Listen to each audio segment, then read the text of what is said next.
Hello students, good morning to all of you. આજે આપણે નવું ચેપ્ટર સ્ટાર્ટ કરીએ. ચેપ્ટર નંબર 2, સ્થિત વિદ્યુત સ્થિતિમાન અને કેપેસિટન્સ. બરાબર? ઓકે.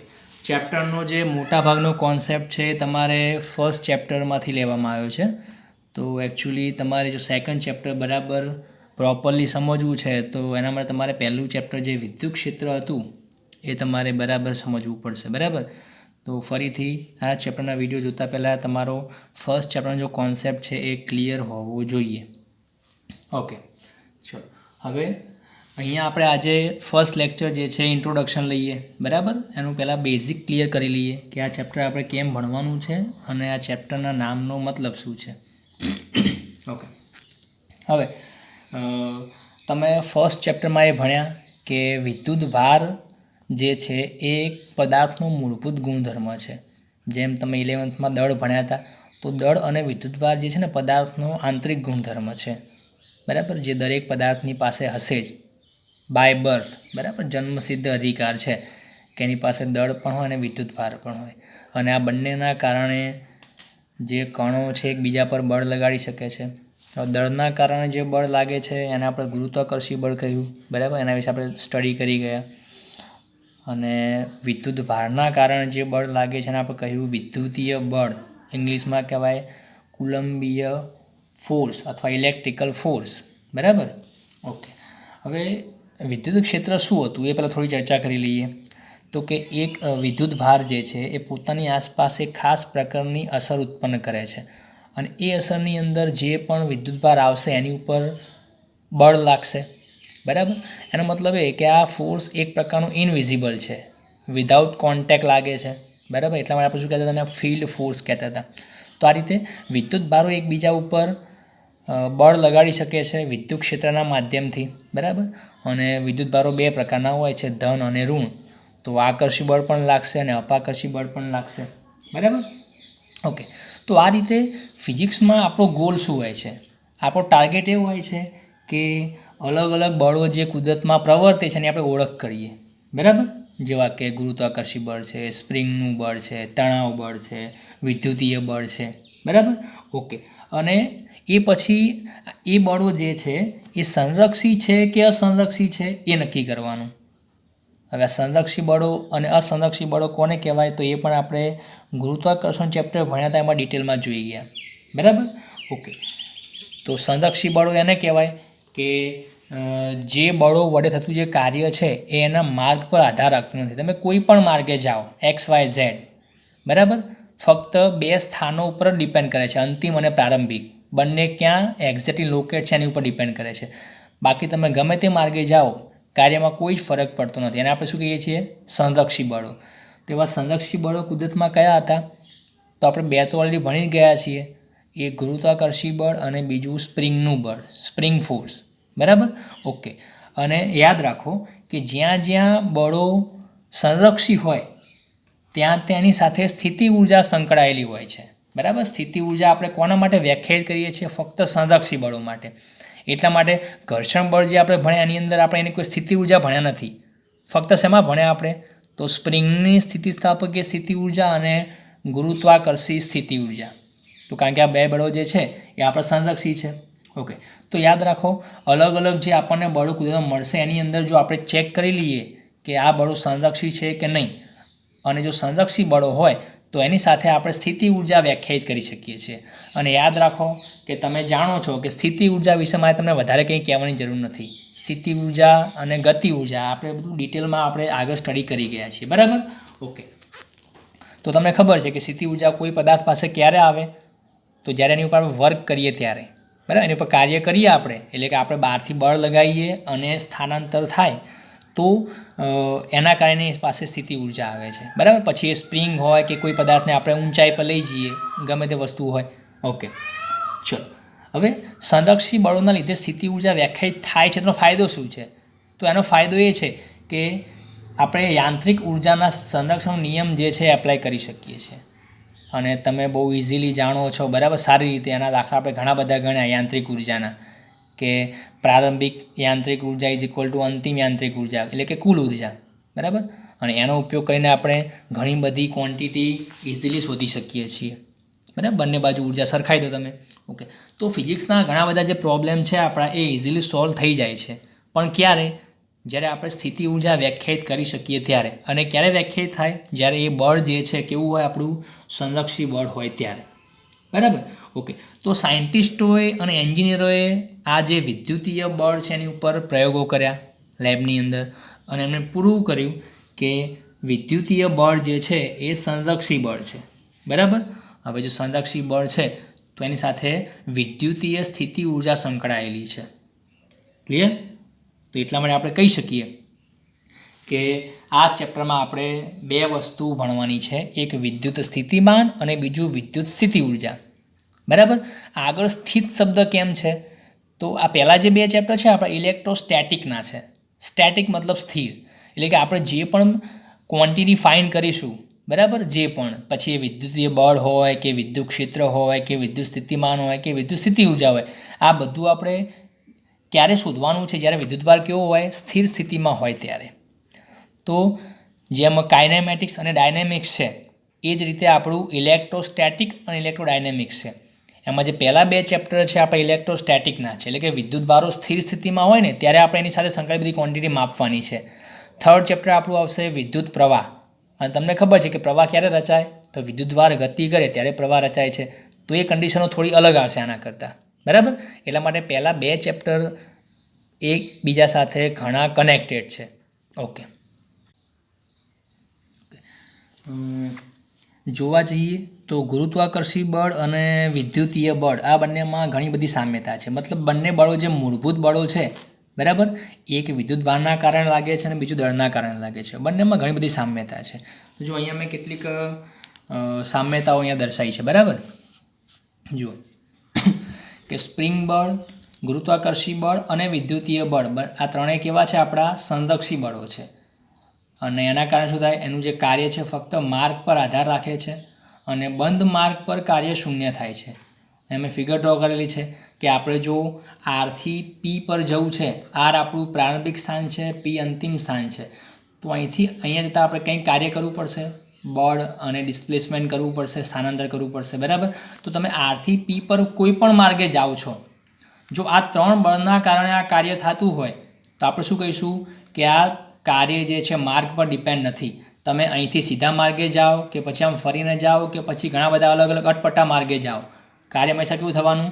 એક સરખું થવાનું છે, બરાબર. એટલે આને આપણે શું કહીશું કે આ સંરક્ષી બળોના કારણે કાર્ય થાય છે, બરાબર. ઓકે, પછી બંનેમાં બંધ માર્ગ પર કાર્ય શૂન્ય થાય છે. તમે જોઈ શકો કે જે પોઈન્ટથી તમે સ્ટાર્ટ કર્યું ગતિ કરવાનું અને એ જ પોઈન્ટ પાસે ફરી પાછા આવો તો એનું સ્થાનાંતર કેવું થાય? શૂન્ય થાય. અને સ્થાનાંતર શૂન્ય છે તો એનું કાર્ય પણ કેવું થાય? શૂન્ય થાય. તો આપણે શું કહ્યું હતું કે બંધ માર્ગ મતલબ ક્લોઝ સાયકલ, ક્લોઝ પાથ પર કાર્ય શૂન્ય થાય છે. ઓકે, હવે ગુરુત્વાકર્ષી બળ અને વિદ્યુતીય બળમાં કેટલીક સામ્યતાઓ છે એ જોઈ લઈએ. તો એક બાજુ છે ગુરુત્વાકર્ષી બળ, તો એને સંલગ્ન આ બાજુ કયું આવશે? વિદ્યુતીય અથવા તો કુલંબીય બળ, બરાબર. પછી આવશે ગુરુત્વ સ્થિતિમાન, આ બાજુ આવશે વિદ્યુત સ્થિતિમાન. પછી આવશે ગુરુત્વીય સ્થિતિ ઉર્જા, આ બાજુ આવશે વિદ્યુત સ્થિતિ ઉર્જા. પછી ગુરુત્વાકર્ષી બળ જે છે એનો મૂળભૂત ગુણધર્મ કયો છે? દળ, માસ. જ્યારે વિદ્યુત ભાર જે છે વિદ્યુતીય બળનું મૂળભૂત ગુણધર્મ છે. ઓકે, સૂત્રમાં અચળાંક કયો આવશે? આપણો જી કેપિટલ, સાર્વત્રિક અચળાંક આવશે, બરાબર. આ બાજુ કયો આવશે? કે અચળાંક અથવા તો 1/4πε0 આવશે. ઓકે, પછી આ બાજુ આવશે ગુરુત્વીય તીવ્રતા અને આ બાજુ આવશે વિદ્યુત ક્ષેત્રની તીવ્રતા, બરાબર. તો આ રીતે જો તમને કોઈ એકના ઇક્વેશન્સ ખબર છે ને તો બીજાના બનાવી દો. ફક્ત કરવાનું શું? અચળાંક અહીંયા જી, અહીંયા કે આવશે, પછી જ્યાં એમ હોય ત્યાં શું આવશે? આ બાજુ ક્યુ આવશે વિદ્યુતભાર, અને બંને વ્યસ્ત વર્ગના બળો છે, યાદ રાખો, બરાબર. બંને ફોર્સ જે છે પ્રપોઝનલ ટુ 1/r² છે, બરાબર. એટલે આપણે એના મૂળભૂત બળો કહીએ છીએ. ઓકે, તો આ રીતે આપણે બંને બળને આપણે સરખાઈ શકીએ. ઓકે, તો હવે આ ચેપ્ટરમાં આપણે ફર્સ્ટ વિદ્યુત સ્થિતિ ઉર્જા ભણીશું અને એના ઉપરથી પછી આપણે વિદ્યુત સ્થિતિમાનને સ્ટડી કરીશું, બરાબર. ઓકે, યાદ રાખો વિદ્યુત સ્થિતિમાન ખૂબ જ ઇમ્પોર્ટન્ટ ભૌતિક રાશિ છે. હવે આની અંદર ફર્સ્ટ આપણે જોઈએ કે સ્થિતિ ઉર્જા હશે કેમ. મેં હમણાં આગળ કહ્યું કે જ્યારે કોઈ પદાર્થ પર જ્યારે આપણે કાર્ય કરીએ છીએ ત્યારે એ કાર્ય અને સ્થિતિ ઉર્જાના ફોર્મમાં મળી જાય છે, બરાબર. તો અહીંયા એ કાર્ય કઈ રીતે થશે, તો માની લો કે આપણી પાસે બે વિદ્યુતભારો છે,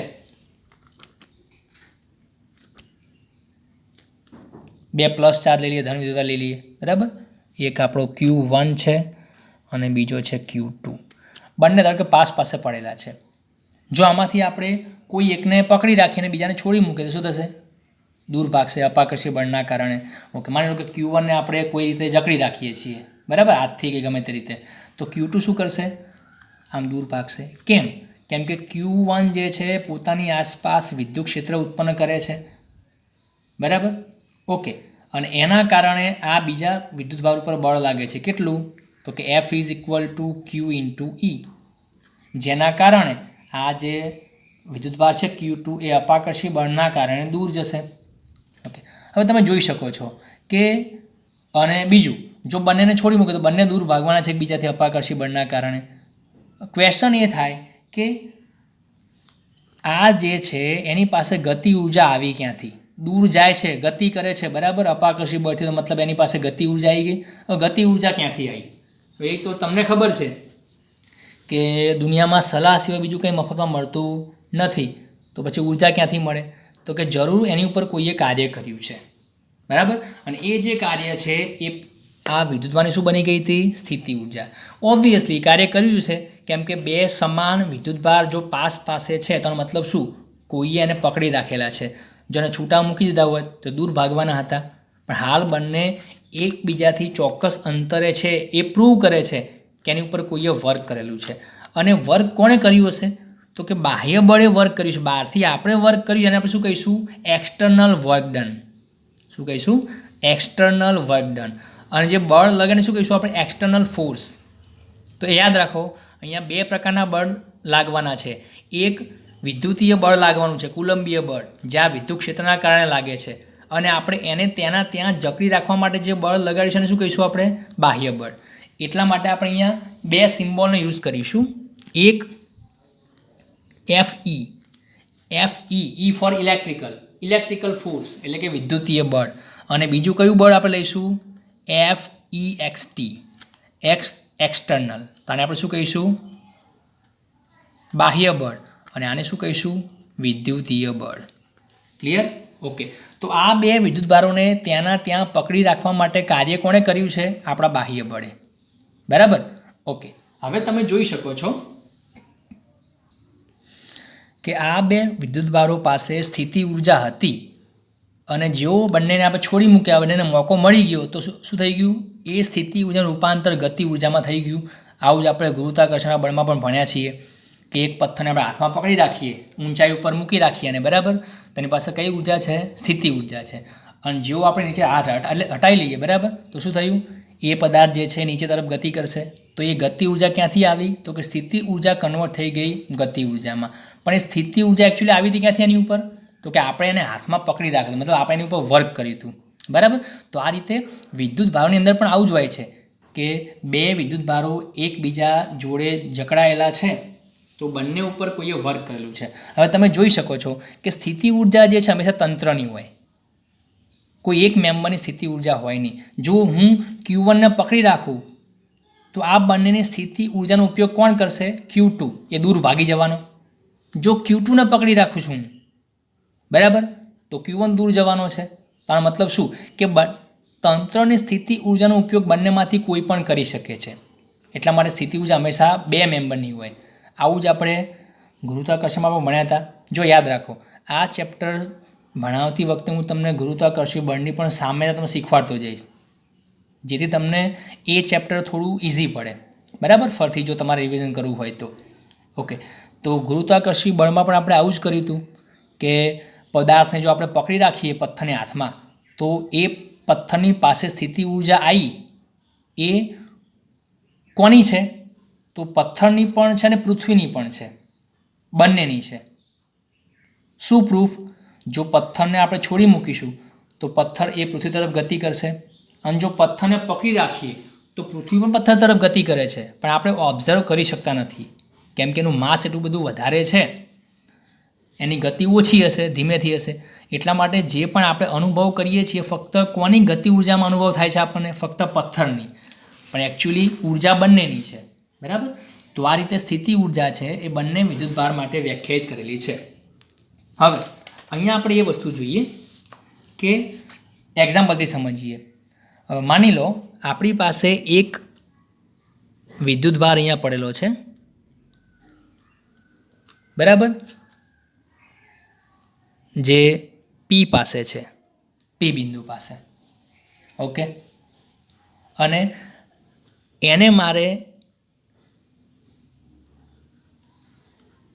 આર પાસે લઈ જવો છે, આર બિંદુ પાસે લઈ જવો છે, બરાબર. અહીંયા કોઈ ચાર્જ નથી, ફક્ત પી પાસે એક ચાર્જ છે. હવે અહીંયા આપણે જે પણ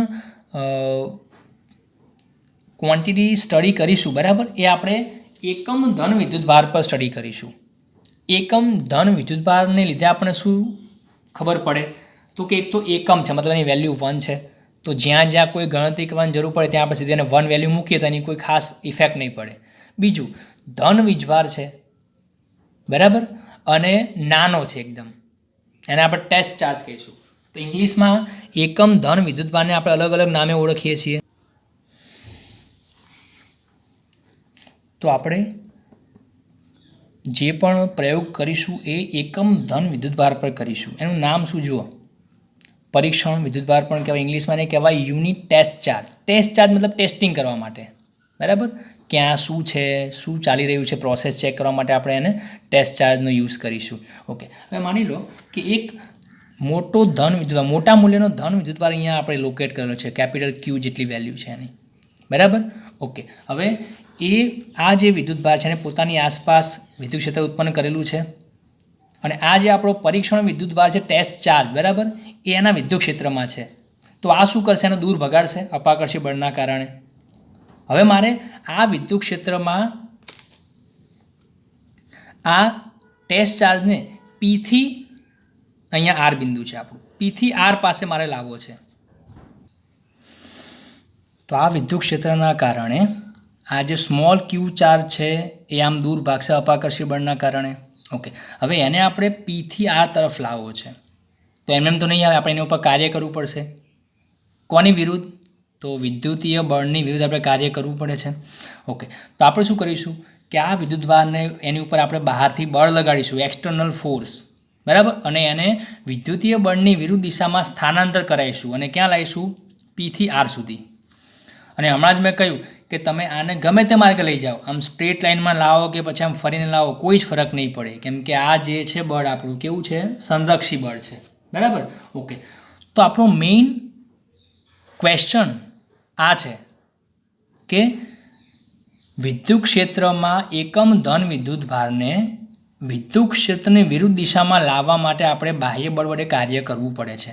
અને આ જે કાર્ય કરવું પડ્યું એ આ વિદ્યુતભારને મળી ગયું કઈ ઉર્જાના ફોર્મમાં? સ્થિતિ ઉર્જાના ફોર્મમાં, બરાબર. શું સાબિતી? તો કે એ વિદ્યુતભારને આપણે જ્યારે આર પર લાવીને પછી છોડી મૂકો તો પાછો ક્યાં જવાનો? એ આમ દૂર જતો રહેશે. તો એ ગતિ ઉર્જા આવી ક્યાંથી? તો કે એની પાસે પહેલાં કઈ ઉર્જા આવી ગઈ? સ્થિતિ ઉર્જા આવી, બરાબર. ઓકે.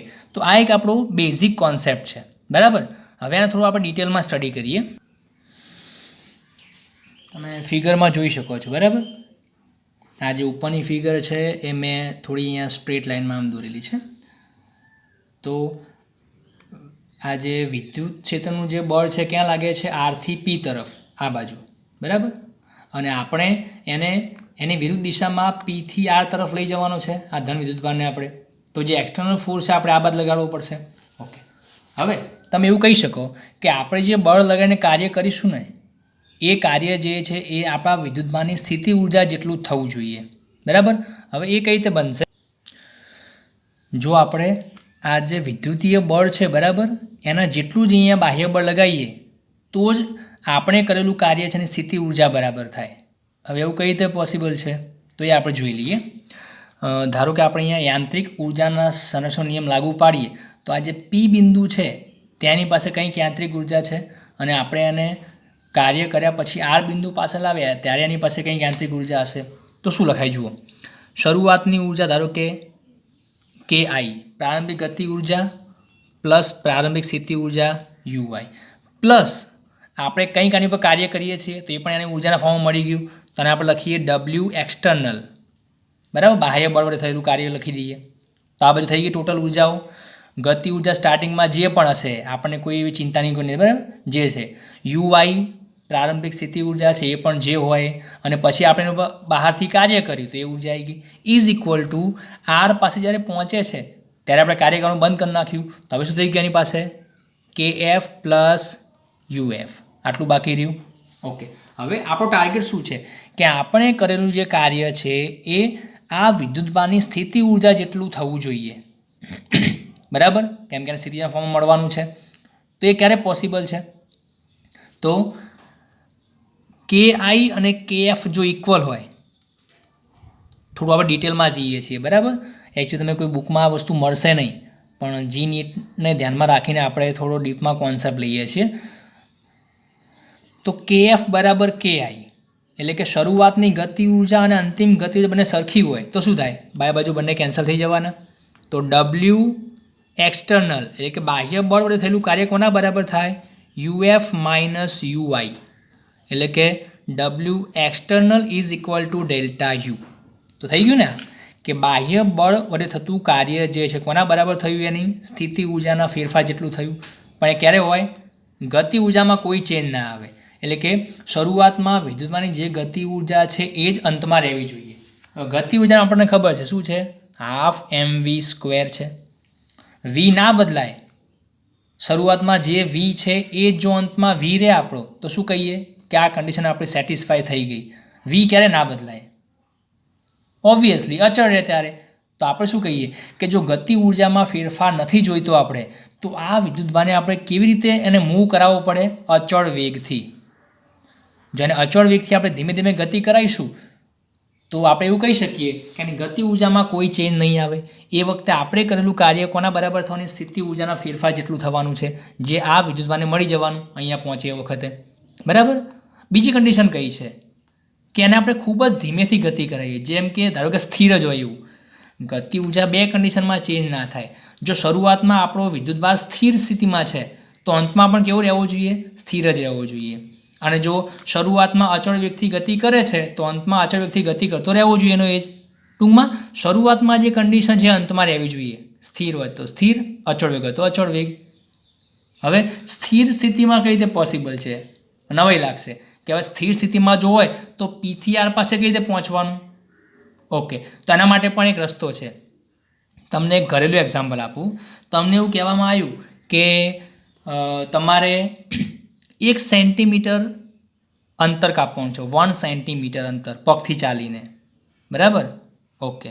ઓહો સાહેબ, એમાં શું એટલું તો ઘડીકમાં કરી નાખીએ. બરાબર? ઓકે, પણ કન્ડિશન એ છે કે 1 સેન્ટીમીટર અંતર તમારે 24 કલાકમાં કાપવાનું, સતત ચાલતા રહીને. હવે તમે હસવા લાગશો. શું કીધું મેં? કે તમારે 24 કલાક એટલે કે એક દિવસમાં તમારે 1 સેન્ટીમીટર અંતર કાપવાનું છે, અને એ પણ કઈ રીતે? સતત ચાલતા રહીને. હવે તમે ગાંડાવા લાગશે કે આવું સાહેબ શું બોલે છે? હા, આવું પોસિબલ છે. તમે વિચારો કે 24 કલાકમાં તમારે 1 સેન્ટીમીટર અંતર સતત ચાલીને કાપવાનું છે, તો તમે જે કાપેલું અંતર છે કેવું હશે? ખૂબ જ સૂક્ષ્મ. એકચ્યુઅલી તમે જોઈ પણ નહીં શકો કેટલું સૂક્ષ્મ અંતર હશે. આનો મતલબ શું કે તમે દરેક સમયે પોતાની જાતને કેવી દેખશો તમે? સ્થિર સ્થિતિમાં. કેમ કે સમય ખૂબ વધારે છે, અંતર ખૂબ જ ઓછું કાપવાનું છે. બરાબર? તો આવું તમે એવું કહી શકો કે એ 24 કલાકમાં શું તમે ગતિમાં હતા કે નહોતા? હતા, કેમ કે તમે 1 સેન્ટીમીટર અંતર કાપેલું છે, પણ તમને પોતાને મોશન દેખાઈ ખરી ગતિ? ના. તમે દરેક વખતે પોતાની જાતને સ્થિર સ્થિતિમાં જ જોશો. આનો મતલબ શું કહેવાય કે જો કોઈ વસ્તુને આપણે ખૂબ જ ધીમે ધીમે ગતિ કરાવીએ, એકદમ સૂક્ષ્મ નાના ખંડોમાં, તો એ વખતે તમે દરેક વખતે એ વિદ્યુતભાર કાં તો પદાર્થને તમે કેવો માની શકો? સ્થિર. તો હવે ચેક કરો કે આ પદાર્થને હું સ્થિર સ્થિતિમાં રાખીને પણ અહીંયા પહોંચાડી શકું, પણ તમને આઈડિયા આવ્યો કે સ્થિર સ્થિતિમાં કઈ રીતે રાખવાનો છે? ખૂબ જ નાનું અંતર કાપીને. તો આપણે શું કરીએ? ખૂબ જ નાના ખંડમાં આ રસ્તાને ડિવાઈડ કરી નાખીએ, dr જેટલા સૂક્ષ્મ ખંડોમાં, અને પછી એટલું સ્થાન તમે કરાવો ધીમેથી, તો તમે એ ચાર્જને તમે કેવો માની શકશો? સ્થિર. હવે જો સ્થિર હશે તો કેઆઈ આપણો જે હતો એ જ કેવો રહેવાનો, કેએફ રહેવાનો છે. અહીંયા પણ સ્થિર હતો, અહીંયા પણ સ્થિર તમે માની શકો એને, તો એ વખતે આ થવાનું છે. ઓકે, તો આ રીતે આપણે આ કોન્સેપ્ટનો યુઝ કરીશું. એટલા માટે આવી જે ગતિ છે આપણે કેવી કહીશું, પ્રવેગ રહિત. તમે બુકમાં વારંવાર શબ્દ જોશો પ્રવેગ રહિત. આનો મતલબ શું કે પ્રવેગ ઉત્પન્ન થવો જોઈએ નહીં. સીધી વસ્તુ છે, જો પ્રવેગ ઉત્પન્ન થાય તો વેગમાં ચેન્જ આવે, વેગમાં ચેન્જ આવે તો ગતિ ઉર્જામાં ચેન્જ આવે. તો આપણે જે કાર્ય કર્યું એ એની ગતિ ઉર્જાનો ફેરફાર પણ બનશે, એકલી સ્થિતિ ઉર્જા નહીં. પણ અહીંયા આપણે શું કરવાનું છે, આપણે જે પણ કાર્ય કર્યું છે એ ફક્ત એને કયા ફોર્મમાં આપવાનું હતું, સ્થિતિ ઉર્જાના ફોર્મમાં. બરાબર? ઓકે, તો આ જે સ્થિતિ ઉર્જાનો ચેન્જ છે ને આપણે શું કહીશું, વિદ્યુત સ્થિતિ ઉર્જા. તો બહુ એકદમ ઇઝી કોન્સેપ્ટ છે કે વિદ્યુત ક્ષેત્રની વિરુદ્ધ એક ધન વિદ્યુત ભારને એક બિંદુથી બીજા બિંદુ સુધી લઈ જવા માટે તમારે જે કાર્ય કરવું પડે એને આપણે શું કહીશું, વિદ્યુત સ્થિતિ ઉર્જા કહીશું. સીધી વસ્તુ છે. ઓકે, હવે લઈએ વિદ્યુત સ્થિતિમાન. તો વિદ્યુત સ્થિતિમાનનો મતલબ એ થાય કે માની લો અહીંથી તમારે આર બિંદુ પાસે કે પીથી આર પાસે પહોંચવા માટે કરવું પડતું કાર્ય ધારો કે છે 50 જૂલ. તો તમે ડબલ્યુ મળી ગયું 50 જૂલ. અને અહીંયા ધારો કે આ જે ચાર્જ છે એ આપણો છે 50 કુલમ્બ. તો વિદ્યુત સ્થિતિમાન આપણે કોને કહીશું, તો કરવું પડતું કાર્ય ક્યાં સુધી, પીથી આર ગયા આપણે, બરાબર, એ જે કુલ કાર્ય હતું એને આપણે જો કુલ ચાર્જથી ડિવાઈડ કરી નાખીએ તો તમને જે વેલ્યુ મળી ને એ શું કહેવાય, વિદ્યુત સ્થિતિમાનનો તફાવત. હવે તફાવતનો મતલબ તમને ખબર છે, ડિફરન્સ શું કહેવાય, પોટેન્શિયલ ડિફરન્સ આપણે કોને કહીએ છીએ. તો ચેક કરો કે પી બિંદુ પાસે ઉર્જા વધુ હશે કે આર બિંદુ પાસે વધારે હશે. ઓબ્વિયસલી આર પાસે, કેમ કે આપણે પી પાસે હતો અને વર્ક કર્યું અને આર પાસે પહોંચે તેને ઉર્જા મળી ગઈ. તો આપણે શું લખીશું, વિદ્યુત સ્થિતિમાન પી આર પાસેને શું કહેવાય, વી આર, અને પી પાસે શું કહેવાય, વીપી. આ બેને માઇનસ કરી દો. ક્લિયર? તો આ થઈ ગયું આપણું વિદ્યુત સ્થિતિમાનના તફાવતનું સૂત્ર. વારંવાર આપણે આને ચર્ચા કરીશું, બરાબર, દાખલામાં, થિયરીમાં આ વસ્તુ વારંવાર આવશે. તો યાદ રાખો, વિદ્યુત સ્થિતિ ઉર્જા શું હતું, અહીંથી અહીંયા સુધી પહોંચવા માટે કરેલું કાર્ય છે. અને એ કાર્યને આપણે જ્યારે ટોટલ ચાર્જથી ડિવાઈડ કરી નાખીએ ત્યારે કોનો તફાવત બની જાય, વિદ્યુત સ્થિતિમાનનો તફાવત બની જાય. તો જુઓ, આ તો વિદ્યુત સ્થિતિ ઉર્જાનો તફાવત, આ તો વિદ્યુત સ્થિતિમાનનો તફાવત. ઓકે, તો હવે તમે આને એવું કહી શકો કે જનરલી આપણે પછી તફાવતને ફક્ત વી લખી દઈએ તો V is equal to W upon Q. આ આપણું ખૂબ જ મોસ્ટ ઇમ્પોર્ટન્ટ ઇક્વેશન છે. શું આની વ્યાખ્યા બને, એકમ વિદ્યુત ભાર પર કરવું પડતું કાર્ય. તમે ચેક કરો કે આ ધન વિદ્યુત ભારને એનું વિદ્યુત સ્થિતિમાનનો તફાવત કેટલો હશે, તો કે કાર્ય કર્યું છે 50 જૂલ અને વિદ્યુત ભાર છે 50 કુલમ, તો કેટલું આવશે 1. અને આ વિદ્યુત સ્થિતિમાનનો એકમ શું આવશે, તો કાર્યનો એકમ છે જૂલ અને વિદ્યુતભારનો એકમ છે કુલમ, એટલે કે જૂલ પર કુલમ. બરાબર? ઓકે, તો આ રીતે આપણે વિદ્યુત સ્થિતિમાનનો તફાવત જોઈ શકીએ. તો મેં તમને પહેલાં શું સમજાયું, વિદ્યુત સ્થિતિ ઉર્જા કઈ રીતે મળે અને કોને કહેવાય એનો તફાવત, બરાબર. અને પછી એના ઉપરથી એને આપણે ચાર્જથી ડિવાઈડ કરી નાખીએ ટોટલ, ત્યારે આપણે શું કહીશું, વિદ્યુત સ્થિતિમાનનો તફાવત. ઓકે, તો તમે જેમ વિદ્યુત ક્ષેત્રના બે સૂત્રો ભણી ગયા, એક આ હતું જુઓ, E બરાબર KQ અપોન R સ્ક્વેર હતું, અને બીજું E બરાબર F અપોન Q. બંને સૂત્રમાં શું અલગ અલગ છે, આ જે સૂત્ર છે એમાં વિદ્યુત ક્ષેત્ર જેણે ઉત્પન્ન કર્યું છે, સોર્સ કહેવાય એને, ઉદ્ગમ, એનો ઉપયોગ કરીને આપણે વિદ્યુત ક્ષેત્ર માપેલું છે, બરાબર.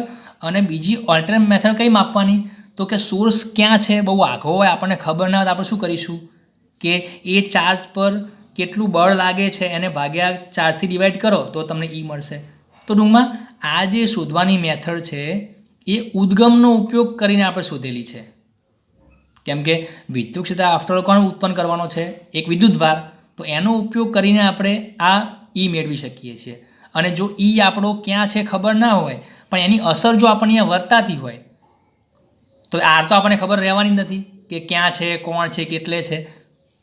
જેમ કે દૂર કોઈ 500,000 કિલોમીટર દૂર એક વિદ્યુત ભાર છે અને વિદ્યુત ક્ષેત્ર ઉત્પન્ન કરેલું છે અને અહીંયા આપણા ઘેર બેઠા બેઠા એક ચાર્જ લાયા અને એની ચાર્જ ઉપર ફોર્સ લાગે છે, તો કે બોલો વિદ્યુત ક્ષેત્ર કેટલું? તો હવે આપણે ડિસ્ટન્સ થોડું માપવા જવાય છે કે આપણો ઓરિજિનલ ચાર્જ ક્યાં છે, કાં તો કેટલી વેલ્યુનો છે.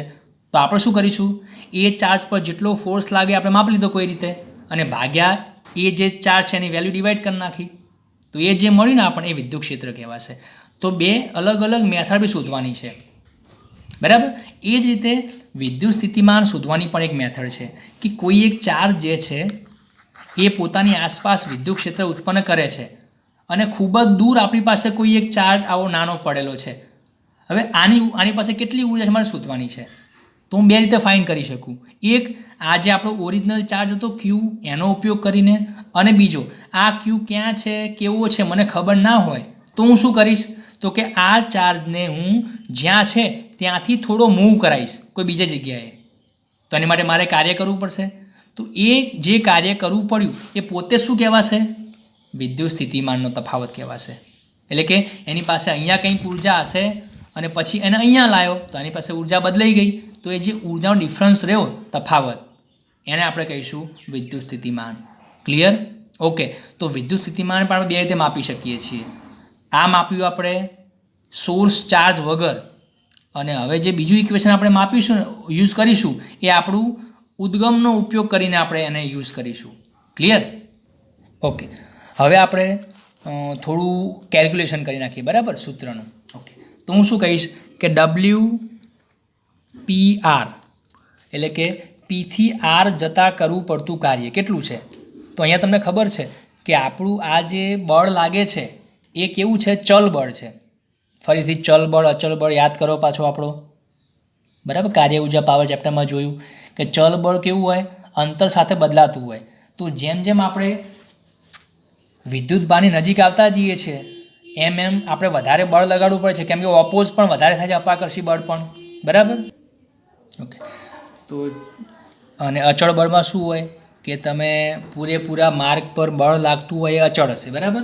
તો અહીંયા વિદ્યુત ભાર પર લાગતું બળ છે ચલ બળ છે, અને ચલ બળનું કાર્ય આપણને સૂત્ર ખબર છે, ઇન્ટિગ્રેશન x1 થી x2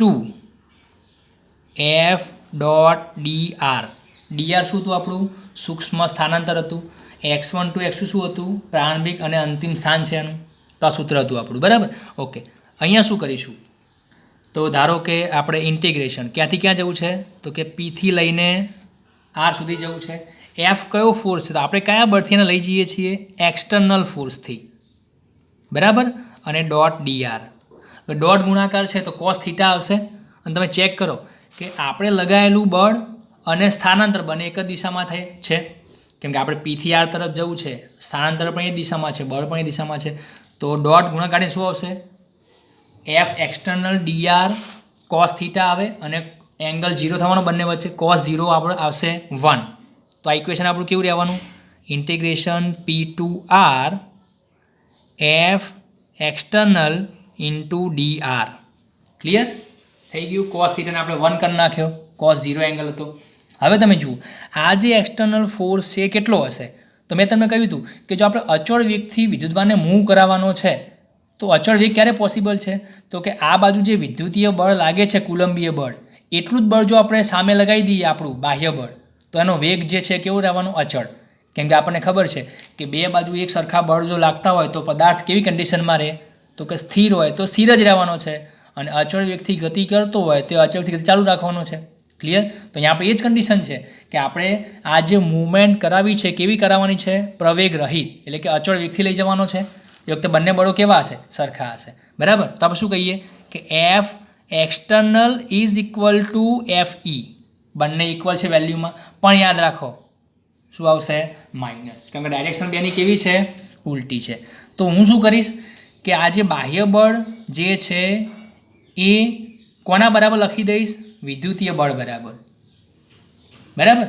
તો આપણું શું બનશે, WPR is equal to integration P થી આર, આગળ માઇનસ લખી દઉં, F E into dr. Okay, તો આ થઈ ગયું આપણું ઇક્વેશન. હવે તમે ચેક કરો કે આજે આપણે P થી R સુધીનું જે કાર્ય કર્યું એ કોના બરાબર થવાનું? તો કે સ્થિતિ ઉર્જાના ફેરફાર ડેલ્ટા યુ જેટલું. અને ડેલ્ટા યુ કોના બરાબર થાય? તો UR માઇનસ UP. હંમેશા આપણે શું કરીએ છીએ? અંતિમ માઇનસ પ્રારંભિક વેલ્યુ લઈએ છીએ. તો અંતિમ સ્થિતિ ઉર્જા UR અને શરૂઆતની UP. ક્લિયર? તો આપણને મળી ગયું. તો યાદ રાખો, સ્થિતિ ઉર્જાનું જે સૂત્ર છે એમાં જો તમે માઇનસ લેવા માગો છો તો એ બળ કયું છે આપણું? વિદ્યુતીય બળ. હવે ચેક કરો, તમને આમ પણ આન્સર મળી ગયો કે FE અને DR બંને કેવા છે? પરસ્પર 180 ડિગ્રી વ્યસ્ત છે, વિરુદ્ધ છે. જો ચેક કરો કે ઇલેક્ટ્રિકલ ફોર્સ આ બાજુ લાગે છે અને આપણે ચાર્જને ક્યાં મૂવ કરાય છે? આ બાજુ. બે વચ્ચે એંગલ કેટલો? 180 અને cos 180 કેટલા આવશે? -1. તો થઈ ગયું આગળ માઇનસ. બરાબર? તો યાદ રાખો કે જો બાહ્ય બળથી જો આપણે કાર્ય કરાવીએ તો એ કાર્ય કેવું લેવાનું? આપણે ધન લેવાનું. અને જો આપણે વિદ્યુતીય બળનો ઉપયોગ કરીને કાર્ય શોધી નાખીએ તો આગળ કેવું આવશે? માઇનસ આવશે. તો માઇનસ પ્લસ ફક્ત ડાયરેક્શન બતાવે છે કે તમે બહારથી કામ કરો છો તો તમારું કાર્ય ધન કહેવાશે અને વિદ્યુત ક્ષેત્ર દ્વારા કાર્ય થાય છે તો એ ઋણ કહેવાશે. પણ વેલ્યુ બેની કેવી આવશે? ઇક્વલ. ક્લિયર? ઓકે, તો આ થઈ ગયું આપણું બેઝિક વિદ્યુત સ્થિતિ ઉર્જા વિશેનું. બરાબર? અને વિદ્યુત સ્થિતિમાન. ઓકે, હવે આના ઉપરથી આપણે એક બીજું ઇક્વેશન બનાવી દઈએ. તો હવે આપણે જોઈશું કે વિદ્યુત સ્થિતિમાનનો તફાવત, વિદ્યુત સ્થિતિ ઉર્જાનો તફાવત, આ બધું ઓકે છે. બરાબર? પણ આપણી તો મેઇન રાશિ કઈ હતી?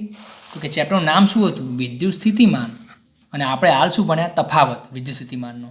તો વિદ્યુત સ્થિતિમાન કોને કહેવાય છે? તો યાદ રાખો, ફિઝિક્સની અંદર વિદ્યુત સ્થિતિમાનનું કોઈ મહત્ત્વ નથી. બરાબર? વિદ્યુત સ્થિતિમાનના તફાવતનું મહત્ત્વ છે. તો આગળ ચેપ્ટરમાં જ્યારે પણ આપણે વિદ્યુત સ્થિતિમાન કહીશું ને ત્યારે પણ તમારા મતલબને શું સમજવાનું? વિદ્યુત સ્થિતિમાનનો તફાવત છે. તફાવત એટલા માટે છે કેમ કે આ એક પ્રકારની ઉર્જા છે. જુઓ, વિદ્યુત સ્થિતિમાન એક પ્રકારની ઉર્જા છે, એટલે કે કરવું પડતું કાર્ય છે, એટલે કે ઉર્જા કહેવાશે. બરાબર? અને ઉર્જાનું નિરપેક્ષ મૂલ્ય આપણે માપવું થોડું અઘરું છે, બહુ જટિલ છે. બરાબર? જેમ કે કોઈ વ્યક્તિ પાસે બીજી વસ્તુ, વિદ્યુત સ્થિતિમાન આપણે કહીએ છીએ પોટેન્શિયલ, ઇંગ્લિશમાં પોટેન્શિયલ, અને પેલાને કહેવાય પોટેન્શિયલ ડિફરન્સ, અને PD કહીએ છીએ. ઓકે, પોટેન્શિયલનો મતલબ શું થાય? તો તમે જાણો છો, આપણે ડોમેસ્ટિક લેંગ્વેજમાં આ શબ્દનો ઉપયોગ કરીએ છીએ કે ફલાણી વ્યક્તિમાં બહુ પોટેન્શિયલ છે, મતલબ બહુ તાકાત છે.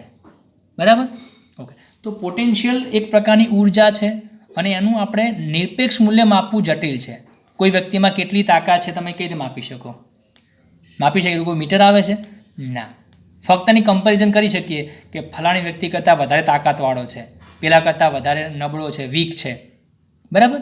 તો આ રીતે પોટેન્શિયલ જે છે એનો આપણે ડિફરન્સ માપી શકીએ, કમ્પેરિઝન કરી શકીએ કે ભાઈ આના કરતાં વધુ ઉર્જા છે, આના કરતાં ઓછી ઉર્જા છે. ઓકે, છતાં પણ જો આપણે પોટેન્શિયલને માપવા માગતા હોઈએ, વિદ્યુત સ્થિતિમાનને માપવા માગતા હોઈએ, વ્યાખ્યા આપવા માગતા હોઈએ તો શું કરવું પડે? તો કે આપણે આ જે બે બિંદુઓ છે ને, VP અને VR, એ અમુક ચોક્કસ અંતરે છે.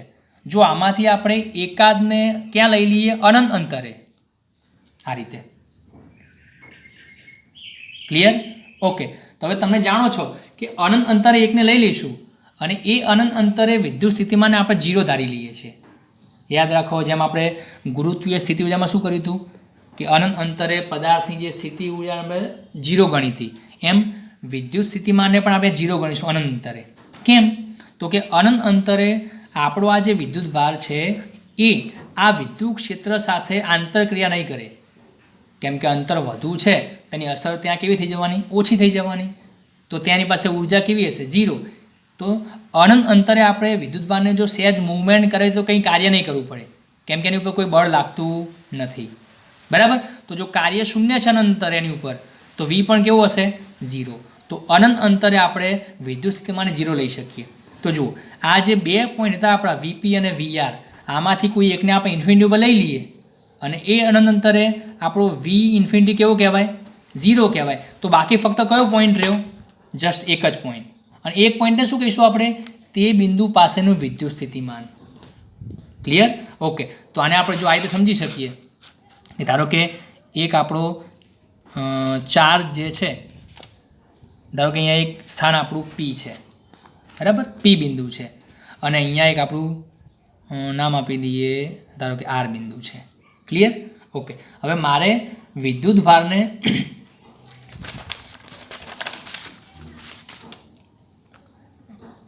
આર બિંદુ પાસે લાવવો છે, બરાબર. તો બે રસ્તા છે મારી પાસે. હું કે પીથી આર પાસે લઈ જાઉં, કાં તો અનંત અંતરેથી આર પાસે લઈ જાઉં. જો પીથી આર પાસે લઈ જાઉં એટલે કે મારી પાસે 2 પોઈન્ટ નક્કી જ હોય, તો આપણે શું કહીશું એને? આ બાજુ વીપી, આ બાજુ વીઆર. તો તમને જે પણ વેલ્યુ મળશે શું મળશે? વીઆર માઇનસ વીપી, મતલબ વિદ્યુત સ્થિતિમાનનો તફાવત મળશે.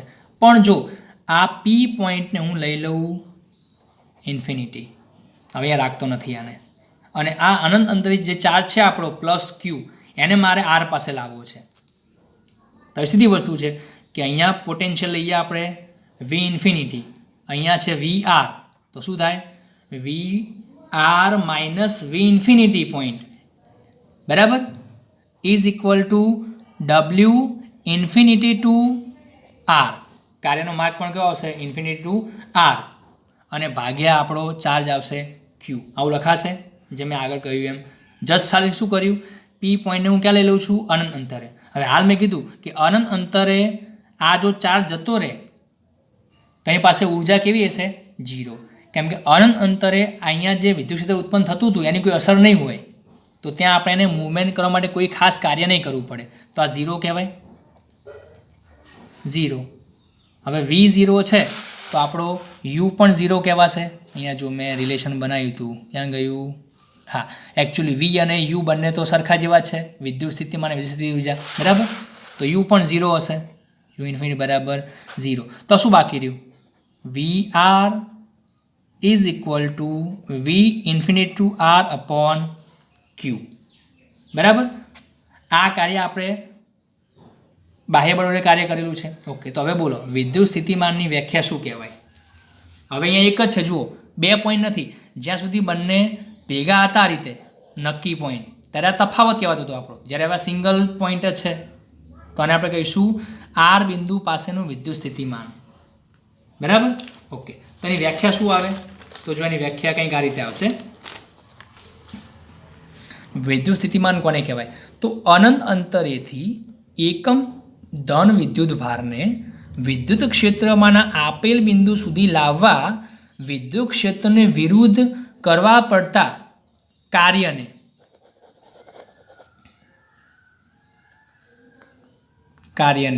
શું કહેવાશે? તે બિંદુ પાસેનું વિદ્યુત સ્થિતિમાન છે. જુઓ, તમારે ઘણા બધા શબ્દો છે આની અંદર. એક તો કયું છે?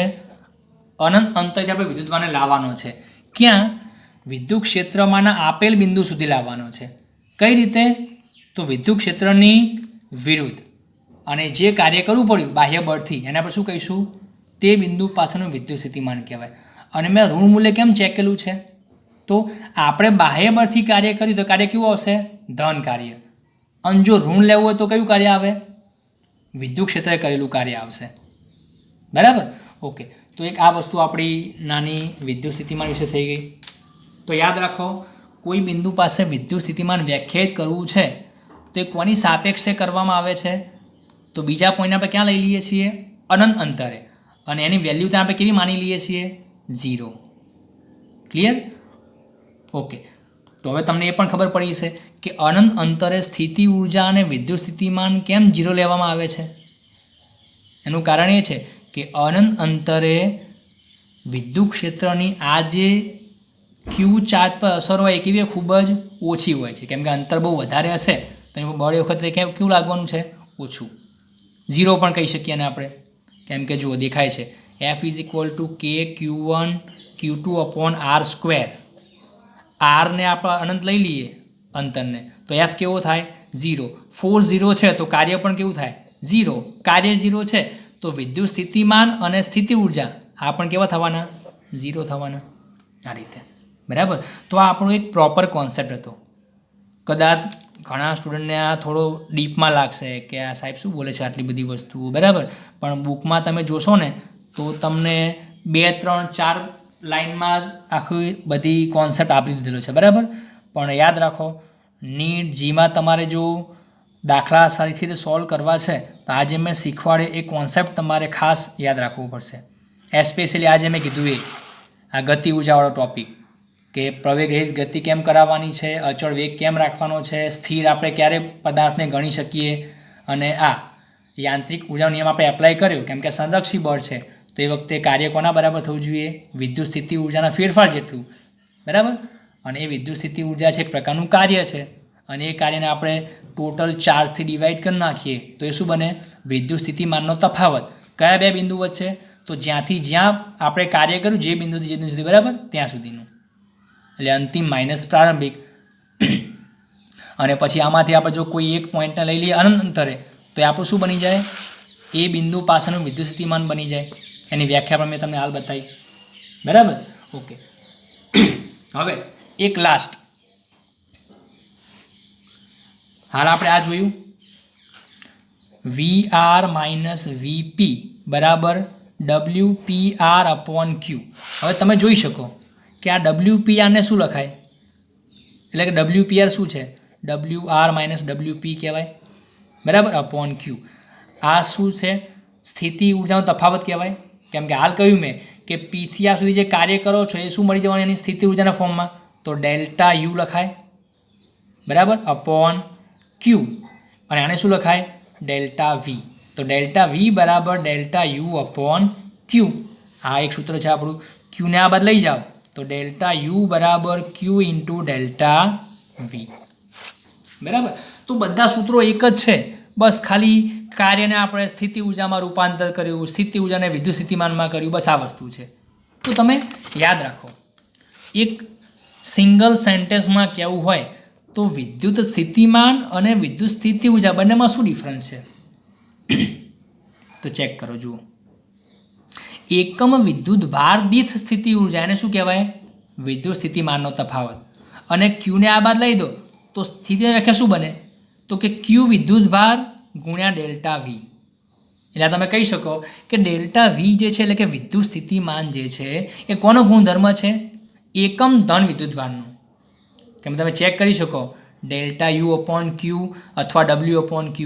અપોન Qનો મતલબ શું હોય કે જેટલો પણ ટોટલ ચાર્જ છે ને ભાગ્યા તમે ડિવાઈડ કરી નાખો તો તમને જે પણ વેલ્યુ મળશે કોના માટે મળશે, એકમ વિદ્યુત ભાર માટે. તો એકમ વિદ્યુત ભારની ઉર્જા શું કહેવાય, વિદ્યુત સ્થિતિમાન. અને Q વિદ્યુત ભારની ઉર્જા છે એને શું કહેવાય, સ્થિતિ ઉર્જા કહેવાય, બરાબર. ઓકે, તો તમે પ્રોપરલી 1-2 વખત આ વિડીયો જોશો તો તમને આનો એક્ઝેક્ટ ક્લિયર કોન્સેપ્ટની ખબર પડશે, બરાબર. ઓકે, હવે આના પછી આપણે લઈશું બિંદુવત વિદ્યુત ભારના કારણે ઉદ્ભવતું વિદ્યુત સ્થિતિમાનનું ઇક્વેશન, બરાબર. ઓકે, તમે આ વિડીયો જોઈ લો અને પછી દર્પણ બુક જે છે કદાચ કોઈને જો મટીરિયલ ના હોય દર્પણનું તો ઓનલાઈન કુમારની એપ્લિકેશન આવે છે, બરાબર. એમાંથી આ ચેપ્ટરના ક્વેશ્ચન જે છે એની PDF ડાઉનલોડ કરી નાખવાની, એક્ઝામ્પલની ને થિયરીની, અને પછી એને યુઝ કરવાનો. કદાચ એપ્લિકેશન ફ્રીમાં નહીં હોય, એક્સપાયર થઈ ગઈ હશે, પણ હાલ ચાલુ છે તો પહેલેથી જ એની PDF ફાઇલો ડાઉનલોડ કરી નાખો, બરાબર, અને મોબાઈલમાં સેવ કરી નાખો તો તમને હેલ્પફુલ થશે. ઓકે, તો તમને જે પણ બુક્સ મળે એમાં તમે એકવાર જોઈ લો અને વિડીયો સ્ટડી કરો અને બેને મેચ કરી અને પછી તમારો કોન્સેપ્ટ વધારે બિલ્ડઅપ કરો, બરાબર. Okay, thank you.